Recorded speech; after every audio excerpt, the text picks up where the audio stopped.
सो yo welcome back guys another video. आज मुझे घर वालों ने इतना सुबह जल्दी उठा दिया कि मैं वापस से चेयर पे बैठे बैठे ही सो रहा था। घर का छोटा बेटा होने की वजह से मुझे बार बार बाहर भेज दिया जाता है, लेकिन बाहर आता हूँ तो इतनी ज़्यादा बारिश हो चुकी थी कि रोडें गीली हो रही थी।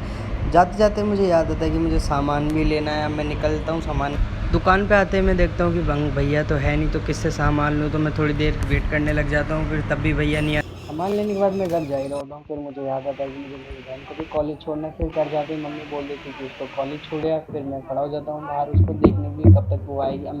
तो अपन मिलते हैं अब नेक्स्ट वीडियो में। सी यू।